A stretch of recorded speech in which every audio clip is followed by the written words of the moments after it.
What a huge win on the road. Big upset. Kansas State defeating Iowa State. Let's talk about it. You are Locked On Kansas State, your daily podcast on the Kansas State Wildcats, part of the Locked On Podcast Network. Your team every day. Yes, welcome on into Locked On Kansas State, your daily Kansas State Wildcats podcast. I'm your host, Christian Rauh, and thank you so much for making Locked On Kansas State your first listen every single day. Happy Saturday, and what a happy Saturday it is, because the Kansas State Wildcats have upset the third-ranked team in the country, the Iowa State Cyclones, on the road, breaking a 15-game losing streak on the road. Away from Manhattan. They do it in fashion, winning 80-61, and what an incredible game it was. There was some woes at the very beginning, things that you knew right from the bat that this was going to be a troubling game, and they found ways to correct it. We're going to definitely dig into all of that and talk about, is this a turning point for this team? Because I think personally it is. But first, Super Bowl 59 is here, and there's no better way to make every play more exciting than with FanDuel's Sportsbook. New customer can bet just $5, and if you win, you'll score $200 in bonus bets. Download the app and head to FanDuel.com to get started. Man, how does it feel right now? I'm on cloud nine. I'm feeling so good. It is freezing cold outside. It's rainy. It's wet. I don't want to be out there. I'm glad I'm in here watching this game. And to be completely honest, I thought it was going to go the wrong way towards the end. I thought the fans were going to do their magic that they always do in Iowa State, in Ames, and they found a way to hold on to win this game. And what a great feeling. 80-61. I have some thoughts on this game for sure, and I want to hear your thoughts as well. So give me all your comments, drop them in the live chat or in the YouTube comments or wherever you're listening. I really appreciate that, because we have a lot to discuss on this one. Is this a turning point for Kansas State? I think it is. And I mentioned it in the preview show that if they win this game, we have to start talking differently about this team. And not only did they win this game, they won it in impressive fashion. They overcome foul trouble. They won the rebounding game, at least to my knowledge right now. I haven't checked the final team scores, the final box score, but leading up until the final few minutes, they were leading the rebounds. I'm sure it's been the same when it's all said and done. The foul trouble was huge. Multiple stars stepped up. You had amazing defensive play by players who don't usually play great defense. And you got that road win in one of the toughest environments in not only the Big 12, but in college basketball. What a way to get your first road win of the season. 80-61.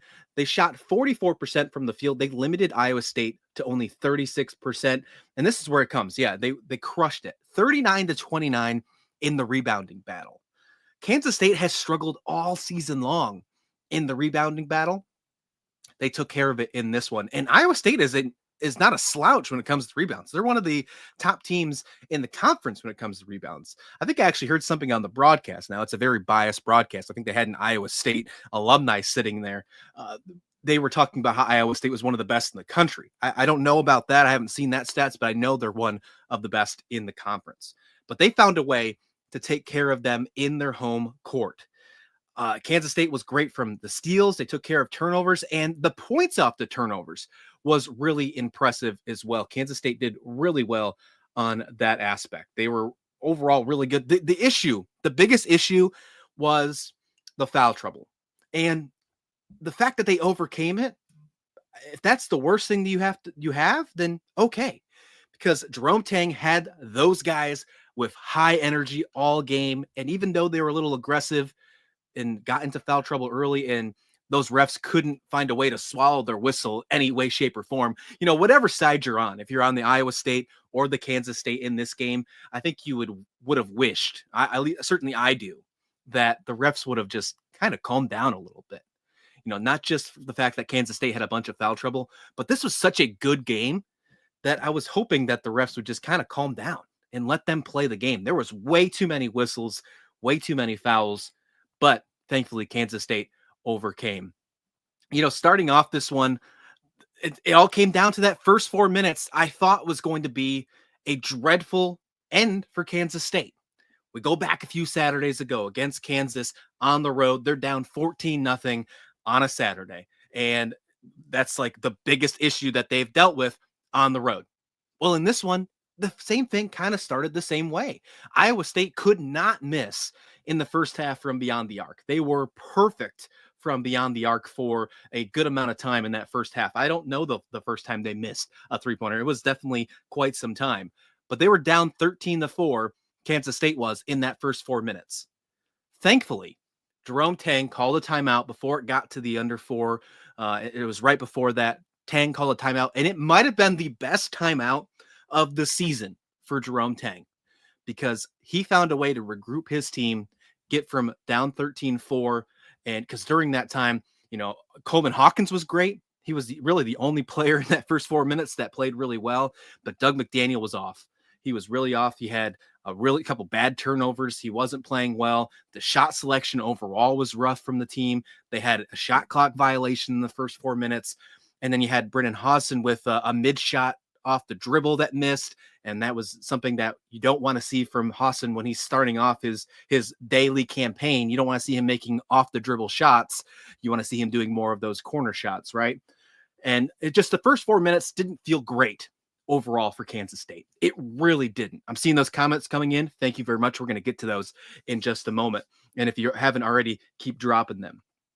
It felt like Kansas State was playing nervous in those first 4 minutes. And that could have been the road environment, because this is no slouch of a road trip. This is a very tough place to play. And they made it look easy after those 4 minutes. Whatever Jerome Tang said in that timeout, and I'm really interested, and I hope somebody at the presser asks this question, but whatever happened completely shifted the mindset, the focus, the energy for that Kansas State team. It either lowered the calmed the nerves, or made small adjustments, whatever the case may be. After that first timeout by Jerome Tang, this game completely shifted towards the Wildcat. They went up 16-15 right before that under 12 timeout, forced Iowa State to take their first timeout of the game, and that's where Doug McDaniel certainly stepped up. He began to heat up. He was having great steals and defense, and not only from him, Max Jones had some great defense early in this game, and then that set themselves up for taking a 12-2 run to take that lead with a beautiful pass from Doug McDaniel to Moby down in the paint. I loved what I saw from this team. You're going to be able to nitpick some certain aspects, and I think there's a time and place for that, but not right now, because I'm riding really high and feeling really good about this win, and this is a different team than we saw at the beginning of the season. How can you not be excited about this Kansas State squad after what we've seen over these last 3 games? Is that a small sample size? Absolutely. But are they doing it against very tough competition? Yes, they are. West Virginia, a ranked team. Oklahoma State, they were looking for a season sweep. They couldn't get it done. And then at home against Iowa State, the 3rd ranked team in the country. Kansas State takes care of business. Now they're only 1 game away from being 500. That's going to come with time. 10-11 on the season, 4-6 in conference. But guess what? That 4-6 in conference doesn't sound as bad as you think it does. Because if you have a couple teams, over the weekend lose out, or whatever the case may be, you have a shot to be tied for 8th in the Big 12 conference heading into the midweek. That's a way better spot than you were last week. A way better spot when we were talking about maybe only having 1 win in the conference. Tied for 8th? According to some of the bracketologies right now, there's about 7 or 8 teams in the Big 12 expected to make the March Madness tournament. Now, I'm not going to get that far ahead because there's plenty of work to do. But you can't tell me that right now, after having this win, a huge quad 1 win, one of the best quad 1 wins in the country right now, winning against a top 5 team, the 3rd ranked team in the country, on the road in one of the toughest road environments in all of college basketball, you can't tell me that doesn't hold volume. And it absolutely does. And if they continue this path, now there is a chance for this team to make an NCAA tournament appearance. Are we witnessing, am I about to cover here on Locked On Kansas State, one of the greatest comebacks in not only program history, but college basketball history. A team that was expected to be really good at the beginning of this season with the hype of NIL and the hype of everything heading into this season. And then they start off super slow. Terrible non-conference. They start off Big 12 play. Terrible. Did Jerome Tang turn this team around? And are we going to talk about this as one of the greatest Cinderella stories when it's all said and done? We very well might. We very well might. I want to get to your questions, and I want to get to much more about Kansas State defeating Iowa State 80-61 right after this quick break, right here on Locked On Kansas State. Well, Super Bowl 59 is here. One game, two teams, endless possibilities, and there's no better way to make everything more exciting with FanDuel Sportsbook. Whether it's predicting the final touchdown, the first touchdown, calling an MVP, or even betting on the coin toss, betting the Gatorade color. What's red and blue? What color does that equal? That's where I'm leaning towards my Gatorade color. But with live betting all game long, you can adjust the bets as the game unfolds. Feel the thrill from kickoff to the final whistle. The live betting feature lets you stay involved in the game no matter what happens, and the app is super easy to navigate. Plus, knowing that you can place just a $5 bet and potentially win $200 in bonus bets of watching the Super Bowl, something you're probably already going to do anyways, that's just icing on the cake. Download the app and head to FanDuel.com to get started. Bet just $5, and if you win, you'll score $200 in bonus bets. That's FanDuel.com. Bet with FanDuel, the official partner of Super Bowl 59.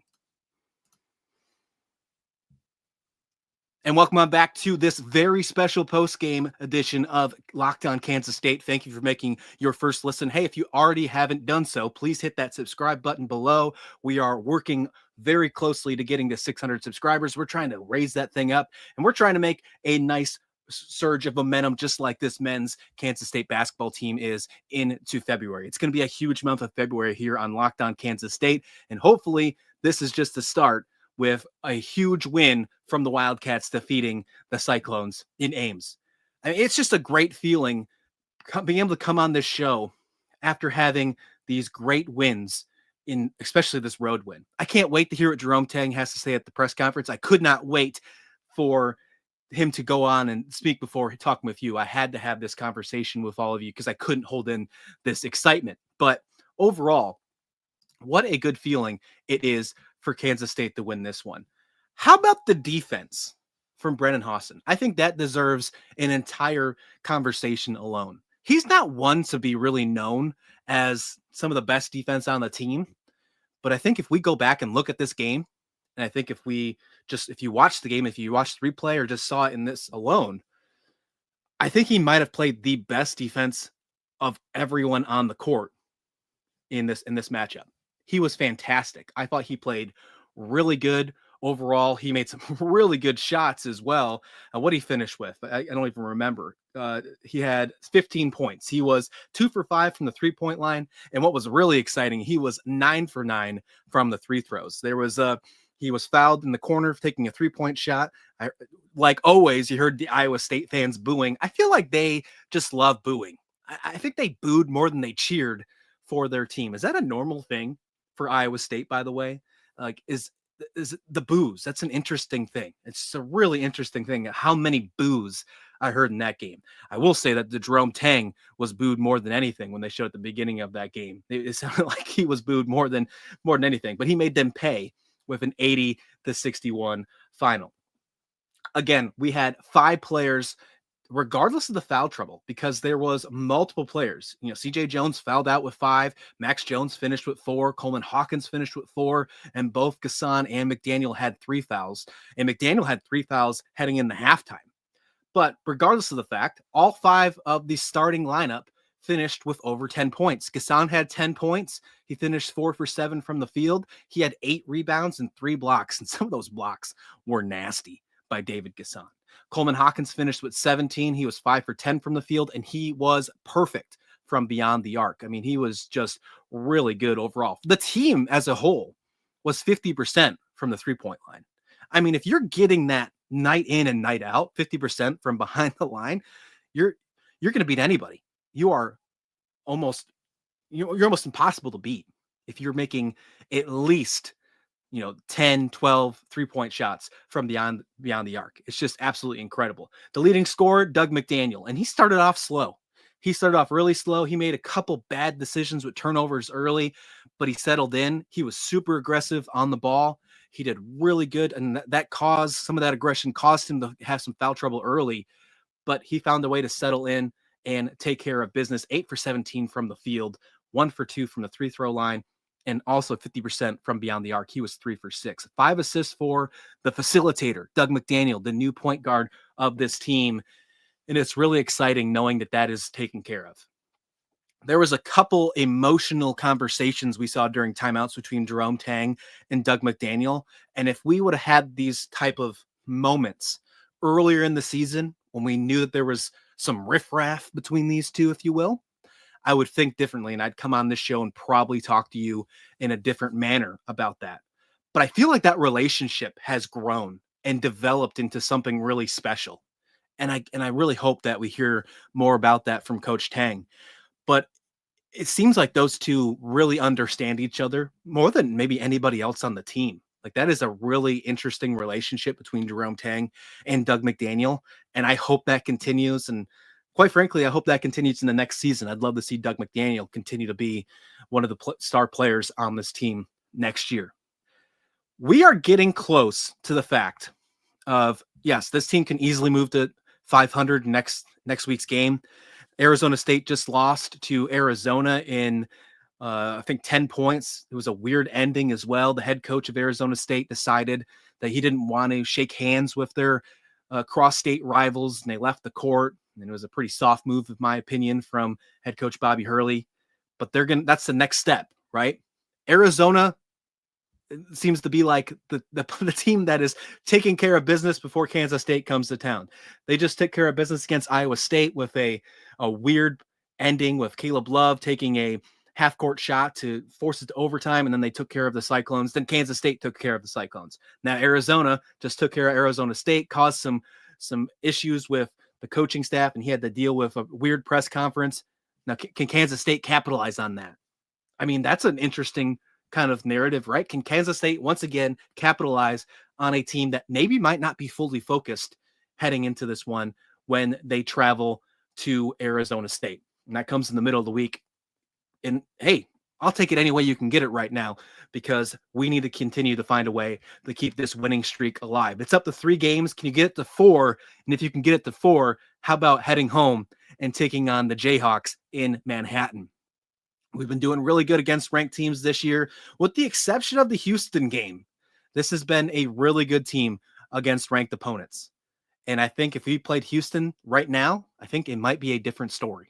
The way this team is playing, and they're firing in all cylinders. And to be completely honest, I don't actually know if they're firing in all cylinders. I think there is actually still room for this team to grow. The fact that they still had some interesting points or interesting turnovers. They weren't capitalizing on some plays, a lot of shot clock violations in this one. And to be completely honest, I would rather have a shot clock violation than a turnover that forces a team to drive down and have an easy bucket, or maybe a one that forces you to the free throw line because the refs were already dealing with blowing too many calls and fouling every player. If we would have not had those many shot clock violations, we probably would have had 2 players or maybe even 3 foul out, and this could have been a different result. I'd rather have those more than any other turnover. Now, they're frustrating, don't get me wrong, because Iowa State is a great basketball team with defense, and they proved that. They had really good on-ball pressure, especially from beyond the arc. It was really hard to get inside the paint, but Kansas State found a way to win. Let's check out some of these comments. I see them coming in here, and thank you so much for it. Danny Boy says, better rebounding, smart ball possession, smart shots, better defense, just looked like a whole new team. Go Cats. Danny, I couldn't agree with you more. The rebounding is one of the biggest things I took from this right off the bat. I put a tweet out at halftime and just highlighted, like, look at these rebounds. Because how cool is it knowing that this team can find a way to continue to progress? Because this has not been a good thing all year round. The rebounding has been quite an issue, and they found a way to take care of it. The leading rebounder on this team tonight was David Gasson with 8, but you also had Hawkins with 7. You had Max Jones with 7. And then you had Moby and CJ with 3. Oh, and then, excuse me, Hausen had 4 as well. So 39-29 in the rebounding matchup. Just incredible. It's incredible. And it was an all-team effort. I mean, when you're winning the rebounding effort by that many and you have multiple players towards the lead, that's great. That's a really good feeling to have. And I go back to this thing. I said it in the last post game when we beat Oklahoma State. But we talked about Gasson. We talked about Hawkins. We talked about Doug McDaniel. We don't give enough credit to a player like Max Jones. What he has done for this team. And yeah, he was only the 5th leading scorer with 12 points. He had 7 rebounds though. He did really good on the offensive boards. You know, he does a really good job. I really love what I get from Max Jones. JJH coming in saying that's a nice win. The crazy thing is if they knocked out some of the silly turnovers and crazy shots, they would have won by 30, even overcame poor officiating. You know, I feel the same way. I feel the same way that I think this game could have actually stretched out a little farther for Kansas State.